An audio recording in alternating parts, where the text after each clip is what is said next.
मीरा लाल जोड़े में सजी धजी आईने के सामने बैठी खुद को निहार रही थी। बहुत सुंदर लग रही थी। वह थोड़ी देर पहले ही तो पार्लर से आई थी। वैसे तो पार्लर वाली ने उसके श्रृंगार करने में कोई कमी नहीं रखी थी, पर फिर भी उसका चेहरा फीका लग रहा था, क्योंकि उसके चेहरे पर मुस्कान नहीं थी। दुल्हन के चेहरे पर जो लालिमा होती है वह उसके चेहरे से नदारद थी, जिससे यह साबित हो रहा था कि वह शादी से खुश नहीं है। वह बिना किसी भाव के दर्पण में अपना चेहरा देख रही थी। दिल का बहुत गहरा रिश्ता जुड़ गया था उसके साथ। उसने आने वाली जिंदगी के न जाने कितने ख्वाब बुने थे, पर अब हकीकत कुछ और ही थी, जो उसने अपने ख्वाब में भी नहीं सोची थी। तभी कमरे के बाहर दो औरतों की आवाज़ आई, जो आपस में बातें कर रही थी। पहली औरत बोली, अरे बहन, यह लड़की तो मुंह में चांदी की चम्मच लेकर पैदा हुई है। एक तो इतने बड़े डॉक्टर की बेटी है, और देखो इसका दूल्हा आईएएस अधिकारी है।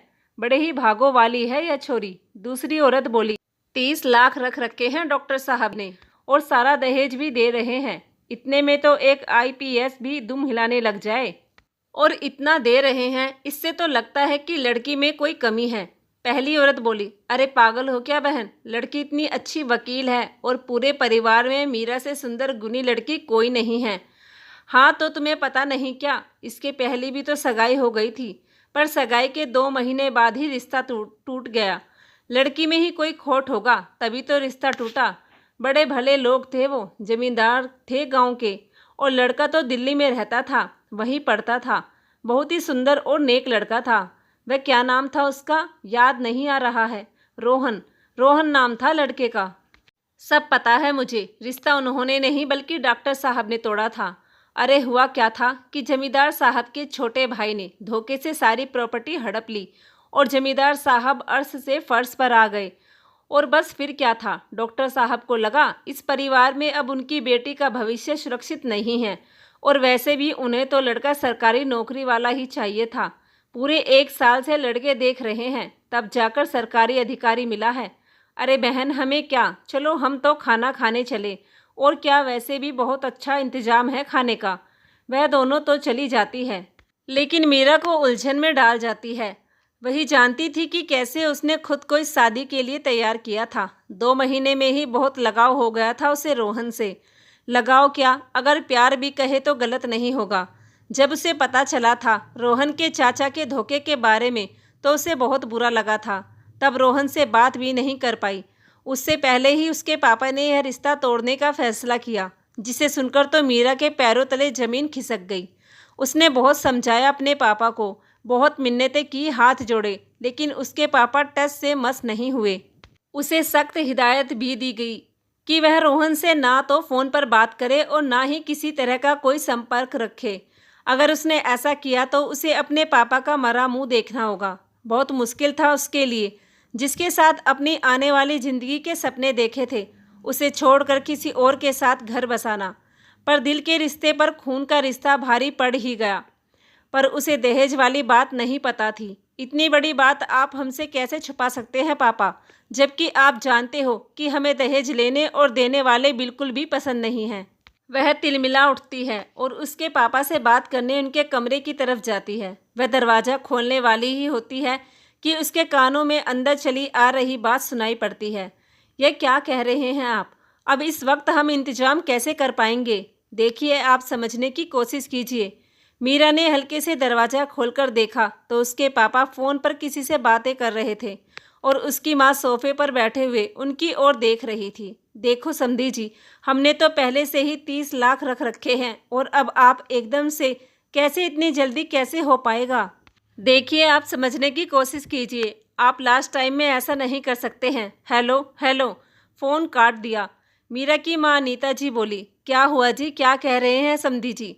30 लाख रुपये और 10 तोला सोना, और सभी मेहमानों के लिए अच्छे उपहार होने के बावजूद उन्हें अब बड़ी गाड़ी भी चाहिए। अब क्या करेंगे हम?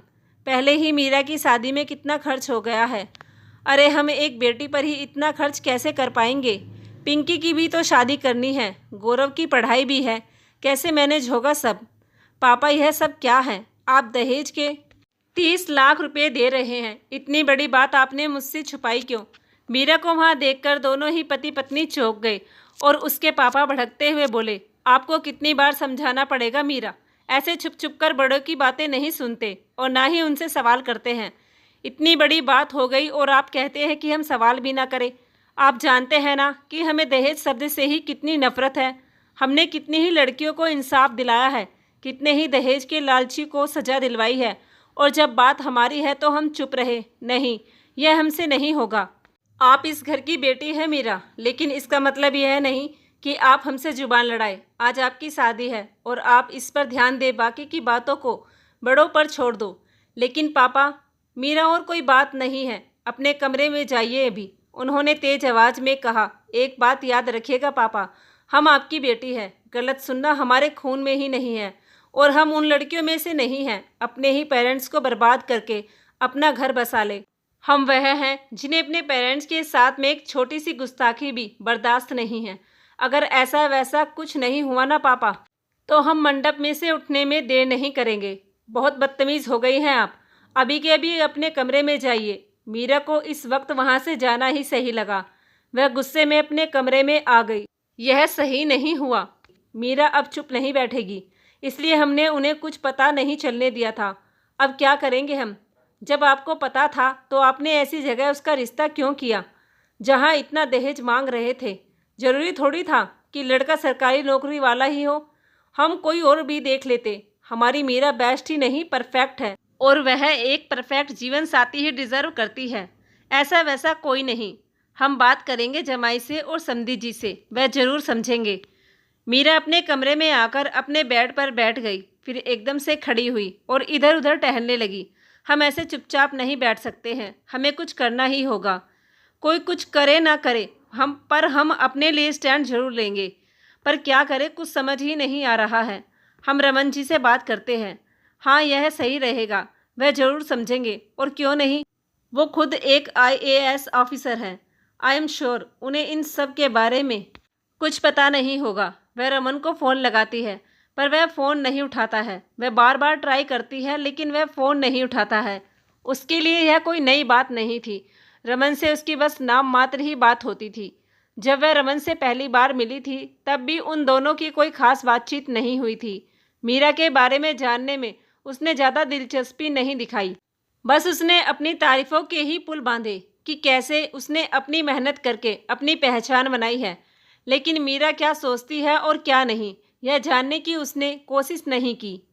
और मीरा के दिमाग में तो बस रोहन ही था। उसने भी जैसे उससे मिलकर अब औपचारिकता ही निभाई। तभी कुछ देर बाद मीरा के फ़ोन की घंटी बजी। उसने देखा फ़ोन रमन का था। वह उठा पाती उससे पहले ही फ़ोन कट गया। उसने फिर फ़ोन लगाया। हेलो मीरा, एक बार में फ़ोन क्यों नहीं उठाती हो? वो हम क्या हुआ, कुछ काम है? सब ठीक है ना? जी, वो रमन जी, हमें आपसे बात करनी है। हाँ, तो शादी के बाद बात कर लेना। इतना क्या ज़रूरी है कि बार बार कॉल की जा रही है? बस अभी बारात निकलने ही वाली है। रमन जी, हमारी बात बहुत ज़रूरी है, हमें अभी ही बात करनी है आपसे। प्लीज़, बहुत ज़रूरी बात है। ओके, तो मैं वहाँ पहुँचते ही तुमसे ही बात करूँगा सबसे पहले। ठीक है। मीरा फ़ोन रख देती है। उसके मन में उम्मीद की एक किरण जागती है। मीरा अपने कमरे में इधर उधर चक्कर काट रही थी, क्योंकि अब उसे रमन से ही उम्मीद थी। बारात आ चुकी है और पता नहीं कब वरमाला के लिए बुला लिया जाए। रमन जी, कहाँ हैं आप? मीरा फिर रमन को कॉल करती है, लेकिन तभी दरवाज़ा खुलता है और रमन अंदर आता है। ऐसा भी क्या हो गया है मीरा कि तुम शादी तक का भी वेट नहीं कर सकी? तुम्हें पता भी है कितनी मुश्किल से यहाँ तक आ पाया हूँ मैं।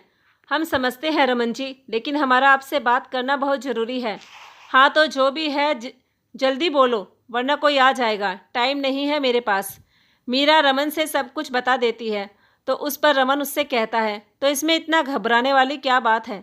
यह सब तो अपनी फैमिली और सोसाइटी में नॉर्मल है यार। तो ऐसे बात को इतनी बड़ी क्यों बना रही हो? और मैं पापा और दादाजी को जानता हूँ, वह नहीं मानेंगे। उनसे कहने का कोई फ़ायदा भी नहीं है। मतलब आपको सब पता है और आपको कोई प्रॉब्लम भी नहीं है दहेज से? मीरा ने हैरानी से कहा। मुझे क्या प्रॉब्लम होगी यार, यह सब तो बड़ों का मैटर है और अपनी कास्ट में तो यह सब नॉर्मल है। और वैसे भी तुम्हारे पापा आर्थिक रूप से सक्षम हैं, तो कोई इतनी बड़ी बात भी नहीं है। मीरा रमन की बात सुनकर हक्की बक्की होकर उसे देख रही थी। उसे विश्वास नहीं हो रहा था कि रमन ऐसी सोच भी रख सकता है। रमन जी, आप ऐसी सोच रखते हैं? आई कांट बिलीव आपने अपने सोशल अकाउंट पर दहेज के खिलाफ इतनी सारी पोस्ट डाल रखी है। और आप? रमन बोला, प्लीज़ मीरा, इतनी सी बात को इतना भी मत बढ़ाओ। तुम तो ऐसे दिखा रही हो जैसे मेरे घर वाले ज़बरदस्ती तुम्हारे घर वालों से मांग रहे हैं। तुम्हारे पापा खुद अपनी मर्जी से दे रहे हैं।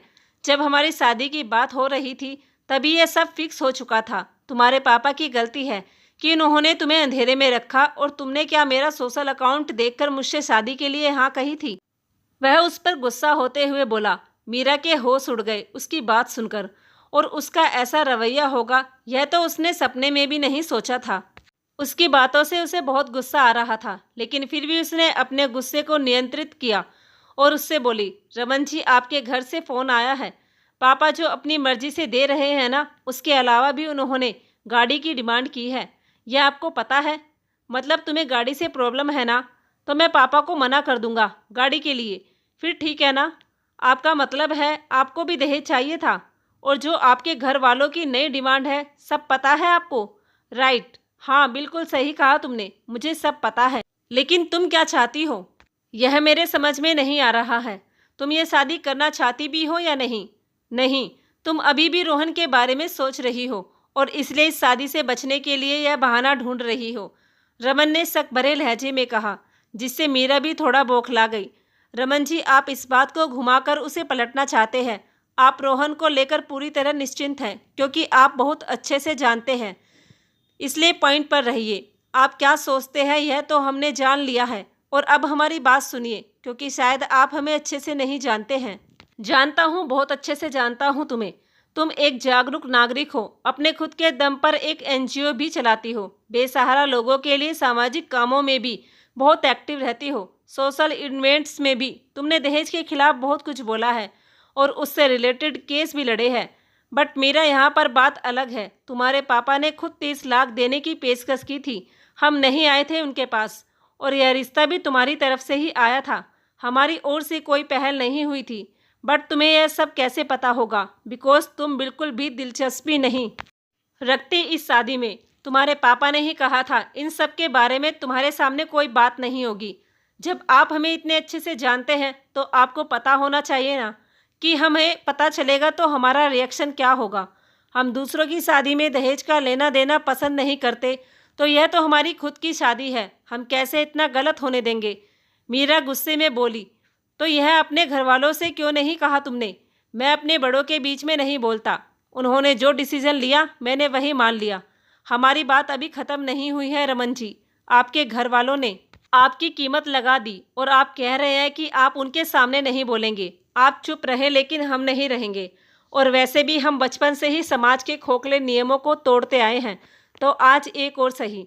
अगर यह शादी दहेज के बिना नहीं हो सकती है तो नहीं चाहिए हमें खरीदा हुआ सरकारी दूल्हा, क्योंकि दहेज के बस दो ही मतलब होते हैं, या तो आपने दुल्हन को खरीद लिया या फिर दुल्हन का आगे का खर्चा भी लड़की के माँ बाप ने एडवांस में ही दे दिया है। और अगर लड़की के आगे का खर्च भी अगर उसके पेरेंट्स को ही देना है तो लड़के का कोई हक नहीं बनता उसे अपनी पत्नी बनाकर साथ ले जाने का। अब आप हमें बताइए कि हमारी शादी में दहेज का क्या रोल है? ये आपकी कीमत है या हमारे आगे का खर्च? क्योंकि यह गिफ्ट तो बिल्कुल भी नहीं है। आपने जो अपनी सोशल इमेज बना रखी है वो आप ना हो, लेकिन हमने जो हमारी सोशल इमेज बाहर बनाई है वह वास्तविक है, फेक नहीं। मीरा की आंखों में आक्रोश साफ झलक रहा था, डर का तो नामो निशान नहीं था, जो कि रमन साफ साफ देख सकता था। वह समझ गया था कि ये शादी तोड़ देगी, लेकिन अपने आत्मसम्मान और अपने असूलों के साथ कोई समझौता नहीं करेगी। और अगर यह शादी टूट गई तो उसके और उसके परिवार की इज्जत समाज में क्या रह जाएगी। इसलिए उसने मीरा की कड़वी बातों को ध्यान में रखकर बात को संभालते हुए कहा कि मीरा प्लीज़ शांत हो जाओ और मेरी बात सुनो। जल्दबाजी में लिया गया कोई फैसला सही नहीं होता। तुम चिंता मत करो, मैं बात करूँगा पापा से, वह मेरी बात जरूर मानेंगे। मैं तुमसे वादा करता हूँ यह शादी बिना दहेज के ही होगी। मीरा उसे हैरानी से देखने लगी, जैसे वे समझने की कोशिश कर रही हो। क्या रमन सच में मान गया है? अब ठीक है ना? जैसा तुम चाहती हो वैसा ही होगा। अभी बहुत देर हो गई है, सब मुझे ढूंढ रहे होंगे। हाँ आप जाइए। रमन चला जाता है, लेकिन मीरा की उलझन अब और बढ़ जाती है। वह समझ जाती है कि उसके पापा ने उसके लिए जीवन साथी चुनने में बहुत बड़ी गलती कर दी है। मीरा अपनी सोच में गुम थी। उसे समझ आ गया था कि उसकी शादी जिससे होने जा रही है उससे उसकी सोच बिल्कुल भी नहीं मिलती है। उसके पापा ने जब रोहन से रिश्ता तोड़ दिया था तब उन्होंने सोच लिया था कि अब वह मीरा की शादी किसी सरकारी नौकरी करने वाले लड़के से ही कराएंगे ताकि उसका फ्यूचर सिक्योर रहे। मीरा के मन में रोहन से दूर होने का गम था और रोहन के सपने तोड़ने का गिल्ट भी। और इसी बीच उसे होश नहीं था कि उसकी शादी किससे हो रही है, उसके बारे में कुछ जान भी सके। उसके पापा ने जो भी निर्णय लिया शहर से स्वीकार कर लिया। रोहन उसे बहुत पसंद करता था और वह भी उसे। मीरा ने जितने सपने रोहन के साथ देखे थे उससे भी ज़्यादा सपने रोहन ने मीरा के साथ सोचे थे। तभी मीरा के कमरे में पिंकी आई और मीरा से बोली, दीदी वरमाला के लिए बोल रहे हैं, आप तैयार होना। तभी वह उसके चेहरे की ओर देखती है। दी ठीक हो ना, आप रो रहे थे क्या? हम ठीक है पिंकी, अगर इतना दम घुट रहा है तो क्यों अपनी जिद पर अड़ी हैं आप? अभी भी वक्त है, छोड़ दीजिए जिद। पिंकी प्लीज़, तुम एक ही बात को बार बार क्यों दोहरा रही हो जबकि तुम अच्छे से जानती हो इन सब का कोई फ़ायदा नहीं है। वह दोनों ही बात कर रही थी तभी मीरा की सहेली दिव्या अंदर आई। लोगों को सीख देना बहुत आसान होता है लेकिन जब बात खुद के अमल करने की आए ना, अच्छे अच्छों की फट जाती है। दिव्या ने अंदर आते हुए कहा। मीरा उसे असमंजस की नज़रों से देखने लगी। मैडम भूल गई मेरे टाइम पर तूने मुझे कितना ज्ञान दिया था, और वैसे भी तेरे मन से पूछे तो तू यह शादी नहीं करना चाहती। मीरा ने कहा। क्या है यार, तुम लोगों ने फिर से वही राग अलापना शुरू कर दिया। जिस रास्ते में हम चाहकर भी नहीं जा सकते हैं तुम बार बार हमें उसी रास्ते का पता बताओगी तो उससे क्या होगा, जो हमारे जख्मों को कुरेद देती है। सच हमेशा कड़वा ही होता है मीरा, और आज के टाइम पर सबसे बड़ा सच यह है कि तेरे दिल में आज भी रोहन है। तुम आज भी उसी से प्यार करती हो, यह सब तुम अच्छे से जानती हो पर मानती नहीं हो। और तुम यह शादी अपने पापा के लिए कर रही हो, और तुम्हारे पापा तुम्हारी शादी रमन से इसलिए कर रहे हैं क्योंकि उन्हें लगता है कि तुम इस शादी से बहुत खुश रहोगी। पर नहीं, तुम खुश नहीं रहोगी, और रमन के साथ तो बिल्कुल भी नहीं। रमन अपनी सफलता के मद में चूर एक घमंडी इंसान है, और तुम इतनी सक्सेसफुल होने के बाद भी डाउन टू अर्थ टाइप की लड़की हो। आई एम सॉरी, पर तुम दोनों की कभी नहीं निभेगी।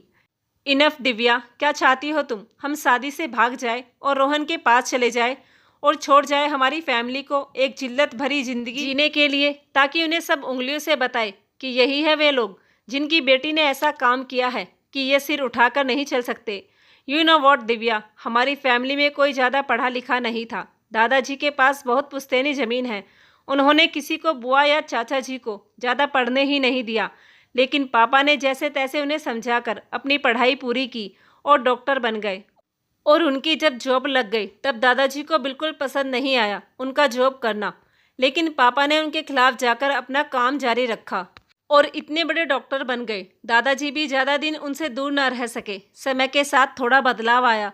हमारे घर के लड़कों को पढ़ने की और जॉब करने की इजाज़त है, पर लड़कियों को बस पढ़ने तक की ही है। जब हमने वकील बनने का फैसला किया तो सब उस फैसले के खिलाफ थे, पर हमारी जीत के आगे पापा को झुकना ही पड़ा। हम वकील तो बन गए, लेकिन हमारे पूरे परिवार की सोच हमारे लिए बदल गई। उन लोगों के हिसाब से हम अब मनमानी करेंगे और कुछ गलत काम भी कर सकते हैं, पर हमने हमेशा उन लोगों को हमारे काम से गर्व महसूस कराया, और अब सबकी सोच बदलने भी लगी है।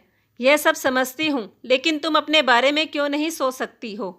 दिव्या, अगर तुम्हारे हिसाब से हम हमारे बारे में सोचे ना, तो हमारी फैमिली जो पहले हमारे बारे में सोचती थी ना, उस सोच पर मोहर लगाएगी, और हमारी बहनों को भी पढ़ाई शायद रोक दी जाए, क्योंकि इन सब का इल्ज़ाम हमारी पढ़ाई पर ही लगेगा। और हम इतने स्वार्थी कभी नहीं हो सकते हैं कि अपने घर वालों की इज्जत और अपनी बहनों का भविष्य दांव पर लगाकर अपनी खुशियाँ मनाए। उसकी बात सुनकर दिव्या इमोशनल हो जाती है और पिंकी की आंखों में से भी आंसू निकल जाते हैं। अरे पिंकी, तुम भी यहीं अटक गई, और दिव्या तुम भी। वरमाला के लिए देर हो रही है, जल्दी चलो। आ रहे हैं अंकल जी, दिव्या ने कहा। और तुम दोनों अभी से इमोशनल मत हो, अभी विदाई का समय है। डॉक्टर साहब ऐसा कहकर तेजी से वहाँ से निकल जाते हैं। तीनों ही उनकी बात सुनकर खुद को नॉर्मल करती है और वरमाला के लिए चली जाती है। एक बड़ा सा हॉल जहाँ की सजावट बहुत शानदार थी और स्टेज को बहुत करीने से सजाया गया था। सब दुल्हन का ही इंतजार कर रहे थे।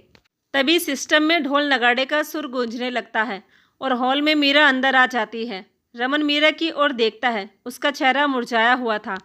उन दोनों को स्टेज पर छोड़कर सब नीचे आ जाते हैं। दोनों के हाथ में वरमाला होती है। रमन सबसे नज़र बचाकर धीरे से कहता है, मैंने पापा से बात कर ली है, वह मान गए हैं। मीरा के चेहरे पर हल्की सी मुस्कुराहट आ जाती है और वह रमन को थैंक्स कहती है। वरमाला और आशीर्वाद समारोह संपन्न होने के बाद सबको फेरों की तैयारी के लिए कहा जाता है। जब मीरा वहाँ से जाने लगती है तो रमन की नज़र उसकी उंगली पर जाती है। 1 मिनट मीरा रुको, तुमने सगाई की अंगूठी गलत उंगली में पहन ली है। मीरा ने कहा, वह हमारी इस उंगली में स्वेलिंग आ गई है, इसलिए हमने दूसरी उंगली में पहन ली है। पर अभी कोई देखेगा तो क्या कहेगा, आज के दिन तो पहन लो, रमन ने कहा। बट हमें इसमें दर्द हो रहा है और अभी किसी का ध्यान थोड़े ना जाएगा। प्लीज़ यार, आज की ही तो बात है, इतने से दर्द से कुछ थोड़ी ना होगा। फेरों का मुहूर्त 1 या 2 घंटे के बाद का ही है, इतने से टाइम तक तो पहन ही सकती हो। ठीक है, हम पहन लेंगे। मीरा अपने रूम में आ जाती है।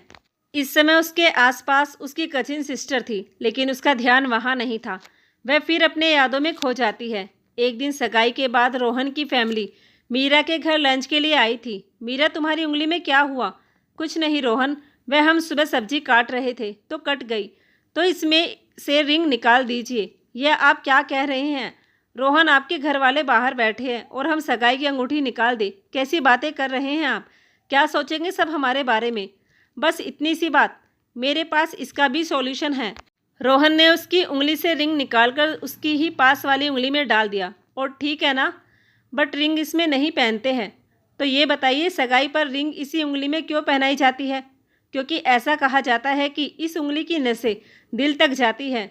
तो इस उंगली में रिंग इसलिए पहनाई जाती है क्योंकि इसका कनेक्शन दिल से होता है। तो फिर इस उंगली का कनेक्शन भी उंगली के साथ होता है ना, तो फिर यह दिल से ही कनेक्ट हुई ना। आपके पास हमेशा ऐसे ही अजीबोगरीब लॉजिक होते हैं। आजकल आंखों में कुछ ज़्यादा ही नोटिस करने लगी हो। चलिए, अब आपको हम अपना पूरा घर दिखा देते हैं, जैसे ही आपकी इच्छा हो। मीरा की एकदम से तंद्रा टूटी और उसे सब याद आया कि आज उसकी शादी किसी और के साथ है। तो उसका दिल तड़प उठा। उसके मन में रह रहकर रोहन का ख्याल आ रहा था। तभी उसका फ़ोन बज उठा। दूसरी बार रिंग होने पर उसने फ़ोन उठा लिया। तुम हमें फ़ोन क्यों कर रही हो दिव्या? हम कमरे में ही तो हैं, अंदर आ जाओ। अपना मुंह बंद रखो और मेरी बात सुनो। जल्दी अपने रूम से बाहर आओ, कोई सवाल नहीं, जल्दी आओ। मीरा बिना कुछ कहे बाहर आती है। उसके आते ही दिव्या उसका हाथ पकड़कर एक ओर ले जाती है, जहाँ पर रमन अपने सबसे खास दोस्त से बात कर रहा था। पर वो दोनों एक ओर खड़े थे। वो लोग वहाँ से मीरा और दिव्या को नहीं देख पा रहे थे।